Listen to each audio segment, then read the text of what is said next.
Hello मेरे प्यारे बच्चों, क्या हाल चाल? बढ़िया सब। तो चलिए आज के इस वीडियो में हम 12th फिजिक्स चैप्टर 1 के एक मोस्ट इंपॉर्टेंट टॉपिक को समझने वाले हैं।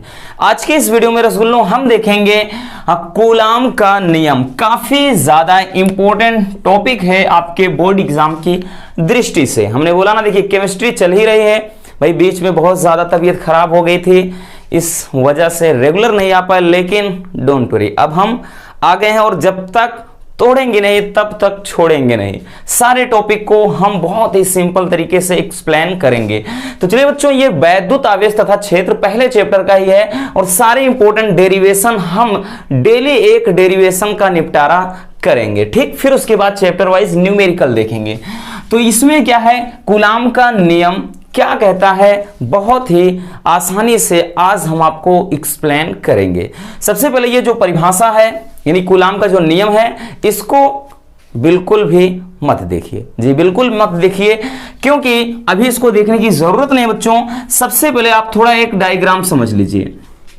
यहां से मान लेते हैं कि एक कोई बिंदु है और यहां पर इसको अपन ए मान लेते हैं, और यहां पर रसगुल्लों कोई बिंदु बी है और इसको अपन, ठीक ना, यानी बिंदु है, इसको अपन बी मान लेते हैं।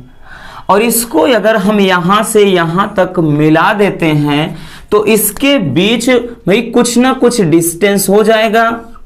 तो यहां से अपन दूरी आर ले लिए। बात समझ में आई बच्चों? उसके बाद क्या करते हैं, एक यहां पर रसगुल्लों हम एक प्लस क्यू यानी एक Q1 आवेश रख दिए हैं और एक बिंदु आवेश क्या है, Q2 है, ठीक। अब इतना आपको पता है, दो बिंदु हैं और दोनों बिंदुओं पर हमने आवेश को रख दिया है। अगर आवेश को रख दिया है तो भाई साहब इन दोनों आवेशों के कारण कोई ना कोई तो बल लगेगा, है ना। एक मिनट, तो इसमें देखिए बल लगेगा। अब बल कैसा होगा ये हमें नहीं पता भाई, आकर्षण होगा कि प्रतिकर्षण बल होगा ये नहीं मालूम। पता कैसे चलेगा, देखिए अगर यहां पर धन आवेश है और यहां पर भी धन आवेश है तो क्या हो जाएगा भाई, दोनों प्लस होंगे यानी दोनों धन आवेशित होंगे, तब दोनों एक दूसरे को दूर धकेलेंगे। आई मीन क्या करेंगे बच्चों, प्रतिकर्षण करेंगे, ठीक। और एक प्लस होगा एक माइनस होगा, मान लेते इस पे प्लस आवेश हो जाए इस पे माइनस, तो क्या हो जाएंगे, दोनों एक दूसरे को अपनी ओर खींचेंगे, मतलब आकर्षित करेंगे। तो समझ में आ गया ना कि आकर्षण अथवा प्रतिकर्षण बल कब लगेगा, समान आवेश के बीच प्रतिकर्षण बल लगता है और विपरीत आवेश के बीच आकर्षण बल लगता है ना। कभी भाई लड़का से शादी थोड़ी ना करेगा और लड़की से शादी नहीं करेगी। कुछ लोग कहेंगे सर जी समलैंगिक विवाह का प्रावधान है, उसको साइड रखिए भाई, बहुत जगह पर समलैंगिक विवाह का प्रावधान हो गया है, तो लड़का से शादी कर सकता है, लड़की से शादी कर सकता है, बट ये तो भाई बिल्कुल गलत हो रहा है ना, बिल्कुल गलत हो रहा है। तो ऐसी सिचुएशन यानी लड़का लड़की से शादी करेगा तभी तो अट्रैक्शन आएगा, ठीक। तो वो चीज है बच्चों कि अगर प्लस और माइनस है तो आकर्षण बल, और प्लस और प्लस है तो दोनों भाई वो प्रतिकर्षण बल, ठीक। तो ये बात समझ में आ गई। अब देखिए नियम क्या कहता है, पूरी एकदम ये जो पिक्चर है रसगुल्लों क्लियर हो जाएगी।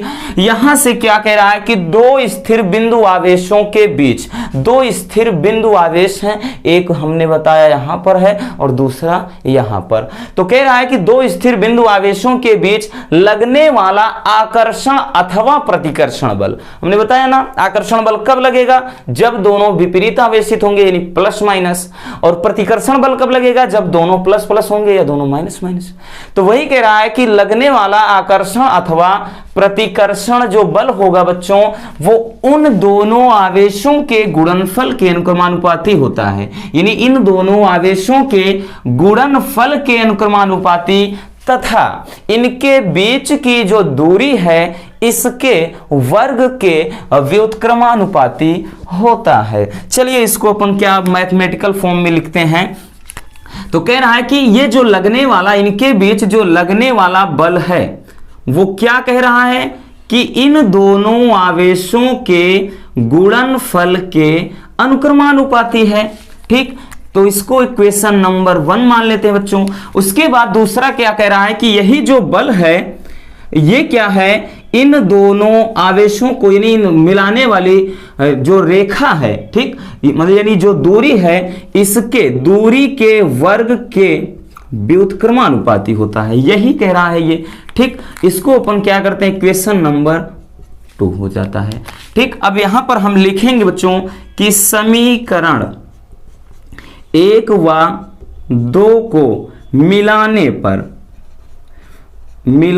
पर अब 1 व 2 को अपन मिला देंगे तो क्या हो जाएगा भाई, इसको अपन ऐसे लिख सकते हैं, F प्रोपोर्शनल हो जाएगा यानी Q1 Q2 अपान R स्क्वायर, ठीक। इसको मिलाने के बाद ऐसे लिखेंगे, या फिर इसको हम कर सकते हैं, इधर ध्यान से देखिएगा, हम लिख सकते हैं जब इसको हम ये अनुक्रमानुपाती का चिन्ह हटाते हैं तो कोई ना कोई चीज यहाँ कांस्टेंट, ठीक, नियतांक होता है, तो K हो जाएगा और ये क्या हो जाएगा Q1 Q2 अपान R स्क्वायर। जहां पर K क्या है बच्चों, जहां पर K क्या है, ये क्या है, नियतांक है, ठीक, ये कोई कांस्टेंट वैल्यू है, नियतांक है, और इसके स्थान पर इसमें लिखा क्या जाता है कि नियतांक के स्थान पर यानी K के स्थान पर इसमें लिख देते हैं 1 अपान 4 पाई एप्सिलॉन नॉट, ठीक, 1 अपान 4 pi epsilon not Q1 Q2 upon R square, ठीक।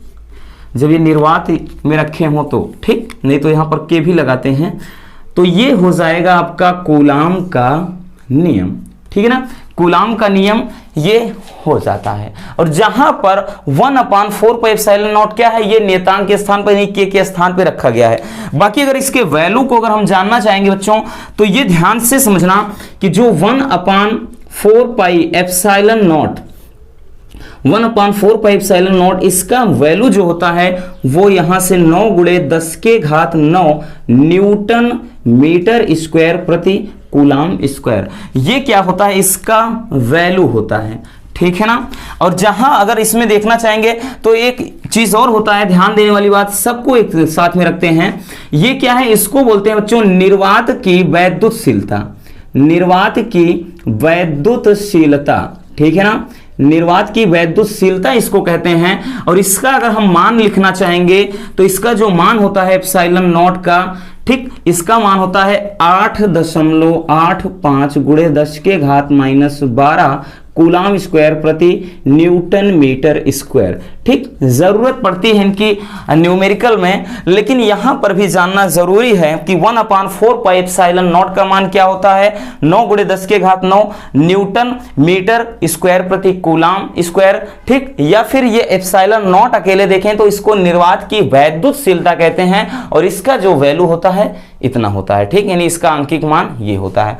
तो ये रहा बच्चों कूलाम का नियम।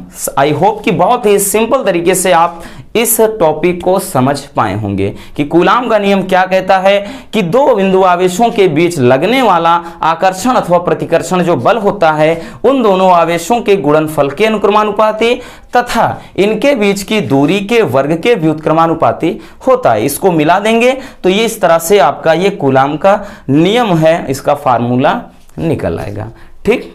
तो बस आज के इस वीडियो में इतना ही, क्योंकि बहुत ज़्यादा लंबा नहीं खींचेंगे भाई, पूरी तरह ठीक भी नहीं हुए हैं। हाँ, इतना ज़रूर है कि अब क्लास मिस नहीं होगी, बाकी अभी बहुत ज़्यादा बोलते हैं तो थोड़ा मुंह वगैरह सूख जाता है, पसीना होने लगता है। तो बस आज के इस वीडियो में इतना ही, मिलते हैं किसी और ऐसे मज़ेदार वीडियो के साथ। बाकी अपने बच्चों बच्चों कह रहे हैं, अपने दोस्तों, भाई जो भी आपके मित्र हैं, घर में कोई भाई बहन हैं, तो उनके पास ये वीडियो शेयर कर दीजिए अगर वो आने वाले समय में बोर्ड एग्जाम की तैयारी कर रहे हैं, ताकि उनकी तैयारी बेहतर हो सके। Love you, bye bye, take care. और हाँ, इसको स्क्रीनशॉट कर लीजिए।